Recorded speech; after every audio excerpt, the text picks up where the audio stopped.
ناظرین، 5000 سال پرانی حضرت نوح علیہ السلام کی کشتی ترکی سے مل گئی۔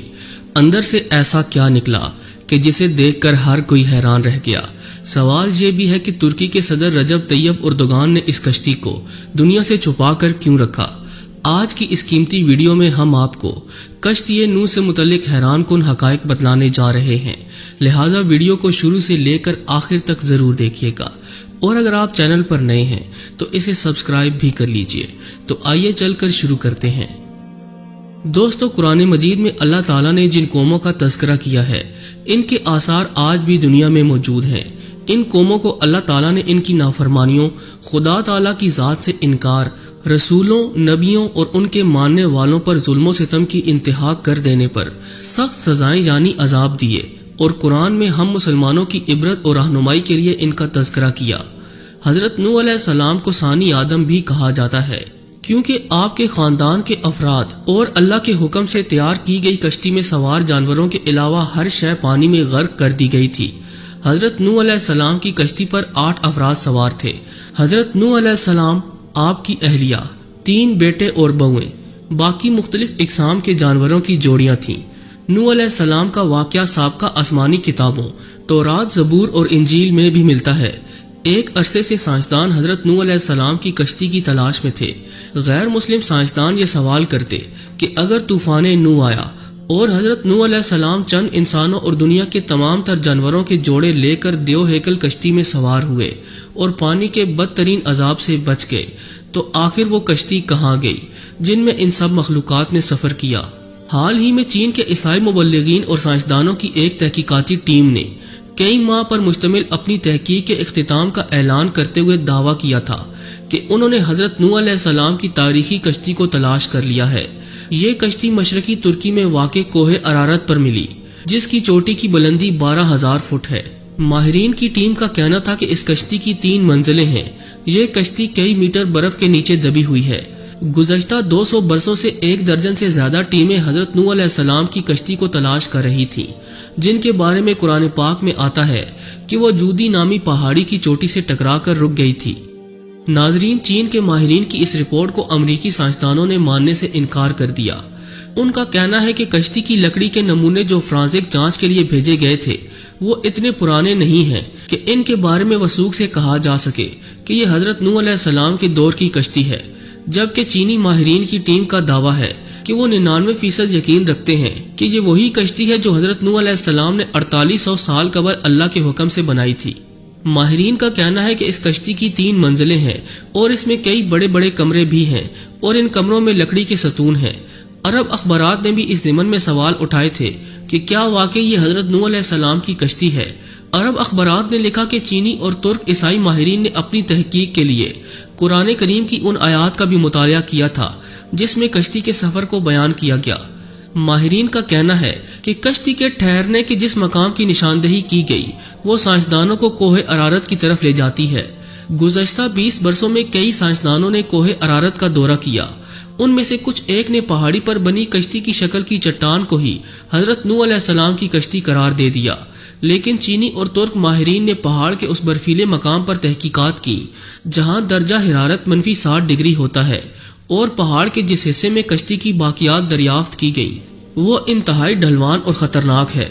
رپورٹ کے مطابق اس ٹیم نے 60 مختلف مقامات سے حضرت نوح علیہ السلام کی کشتی کا مشاہدہ کیا۔ یہ کشتی کئی جگہوں سے ٹوٹی ہوئی ہے، تاہم مکمل تباہ اس لیے نہیں ہوئی کہ یہ برف کی دبیج تہہ میں دبی ہوئی ہے۔ کشتی ٹوٹی ہوئی ہونے کی وجہ سے ماہرین اس کے اندر جا سکے۔ ناظرین گرامی، چینی ماہر وینگ چینگ نے باضابطہ ایک پریس کانفرنس منعقد کر کے اپنی تحقیق سے آگاہ کیا۔ کشتی کا معائنہ کرنے والے ایک چینی ماہر کا کہنا ہے کہ کشتی کا ہر کمرہ 5 میٹر اونچا ہے، اس میں کوئی بھی جانور آسانی سے سما سکتا ہے۔ چینی ماہرین نے ریڈیو کاربن ٹیکنالوجی سے کشتی کے ٹکڑوں کا مشاہدہ کیا اور دعویٰ کیا کہ یہ 4800 سال پرانی ہے۔ کشتی میں کئی صندوق بھی ملے، لیکن چینی ماہرین ان کو کھول نہیں پائے۔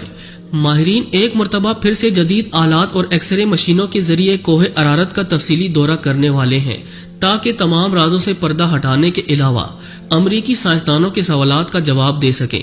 حضرت نوح علیہ السلام کی کشتی دریافت کرنے کا دعویٰ نیا نہیں ہے۔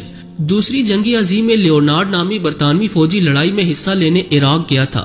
لیونارڈ کو تاریخ اور آثار قدیمہ میں کافی دلچسپی تھی، اس لیے اس نے عراق کے بازاروں میں مختلف آثار قدیمہ کی اشیاء خریدنا اور جمع کرنا شروع کر دی۔ جب وہ چل بسا تو اس کے بیٹے سائمس کے حصے میں یہ اشیاء آئیں۔ اس نے یہ اشیاء برطانیہ کے میوزیم کے حوالے کر دی۔ برٹش میوزیم سے وابستہ ماہر آثار قدیمہ اروننگ فنکل نے ان اشیاء کا معائنہ کیا۔ ان اشیاء میں سے ایک تختی بھی ملی جس پر قدیم اشوری زبان میں کچھ لکھا تھا۔ سخت مٹی سے بنی اس تختی پر لکھی عبارت کا جب انہوں نے ترجمہ کیا تو وہ حیران رہ گئے، کیونکہ تختی پر درج تھا کہ جب انسانوں کے گناہ بڑھ گئے تو خدا ان سے ناراض ہو گیا اور پھر اس نے گناہگاروں کو پانی میں ڈبونے کا فیصلہ کیا۔ تب فرشتوں نے وادی دجلہ اور فرات میں آباد ایک نیک انسان حضرت نوح علیہ السلام تک خدا کا یہ پیام پہنچایا کہ وہ ایک کشتی تیار کریں اور اس میں نیک لوگوں کے علاوہ تمام جانداروں کا ایک ایک جوڑا بھی سوار کر لیں۔ اس تختی میں کشتی کو اتنا بڑا بتایا گیا کہ وہ فٹ بال کے ایک اسٹیڈیم کے برابر تھی۔ ماہرین نے اندازہ لگایا کہ یہ تختی 4000 برس پرانی ہے، یعنی حضرت عیسیٰ علیہ السلام سے 2000 برس پہلے کی ہے۔ دوستو، اس طرح طوفان نوح کا ایک اور ٹھوس ثبوت دنیا کے ہاتھ بہت پہلے ہی لگ چکا ہے۔ عام طور پر مذہب خصوصاً اسلام کے منکرین ان واقعات کو افسانوی قصے قرار دیتے ہیں۔ یہ تمام ثبوت ان کی آنکھیں کھولنے کے لیے کافی ہیں۔ اس تختی پر یہ بھی لکھا ہے کہ حضرت نوح علیہ السلام کی کشتی آج کل کی کشتیوں کی طرح لمبی نہیں تھی، بلکہ بیضوی یعنی انڈے نما تھی۔ اس زمانے میں دجلہ اور فرات میں اسی طرز کی کشتیاں چلتی تھیں۔ کشتی کے ٹھہرنے کے مقام کے بارے میں قرآن مجید کی سورۃ الہود کی آیت نمبر 44 میں بتایا گیا کہ وہ ایک بلند مقام جودی پر جا کر رکی تھی۔ عراق اور شام کے قدیم باشندے بابل کے دور میں یہ سمجھتے تھے کہ حضرت نوح علیہ السلام کی کشتی کوہ کردہ پر ٹھہری تھی۔ یہ مشہور پہاڑ جزیرہ ابن عمر کے قریب واقع ہے۔ یہ مقام بھی اب ترکی کے حصے میں ہے، تاہم عراق کی سرحد اس سے متصل ہے۔ مسلم تاریخ دانوں نے کوہ کردہ کو ہی حضرت نوح علیہ السلام کی کشتی کے ٹھہراؤ کا مقام قرار دیا، اسی لیے یہ پہاڑ مسلمانوں میں کوہ جودی کے نام سے مشہور ہو گیا۔ تاہم عیسائی مبلغین کا کہنا ہے کہ کشتی کوہ ارارت پر جا کر رکی تھی اور یہ پہاڑ آرمینیا اور ترکی کی سرحد پر ہے۔ حضرت نوح علیہ السلام کو ثانی آدم کے علاوہ شیخ الانبیاء کا خطاب بھی عطا ہوا، کیونکہ آپ وہ پہلے پیغمبر ہیں جو انسانیت کی طرف بھیجے گئے۔ قرآن پاک میں حضرت نوح علیہ السلام کا نام 73 مرتبہ آیا ہے۔ ان کی عمر 900 برس تھی۔ نبیوں میں آپ سب سے طویل العمر ہوئے۔ حضرت نوح علیہ السلام موجودہ عراق میں آباد ایک قوم کے پاس نبی بنا کر بھیجے گئے تھے۔ جب بہت واعظ اور نصیحت کے باوجود بھی قوم نے سرکشی نہ چھوڑی تو اللہ تعالیٰ سے آپ نے اپنی قوم کے لیے عذاب مانگا۔ اللہ نے آپ کو ایک کشتی بنانے کا حکم دیا۔ 2 سال کی مدت میں کشتی تیار ہوئی، جس کی لمبائی 300 گز اور چوڑائی 50 گز جبکہ اونچائی 30 گز تھی۔ جب عذاب آیا تو آسمان سے مسلسل بارش ہونے لگی اور زمین سے چشمے ابلنے لگے، ہر شے پانی میں غرق ہو گئی۔ حضرت نوح علیہ السلام کی کشتی 6 ماہ 8 دن پانی پر تیرتی رہی اور 10 محرم کو کوہ جودی پر جا کر ٹھہر گئی۔ کئی دن تک پانی اترتا رہا۔ اس کے بعد جب خشکی پیدا ہوئی تو حضرت نوح علیہ السلام نے خسران شہر کو بسایا اور ایک مسجد بنائی جس کا نام سمانین تھا۔ حضرت نوح علیہ السلام طوفان کے بعد صرف 60 برس زندہ رہے۔ ان کا مزار آج بھی لبنان میں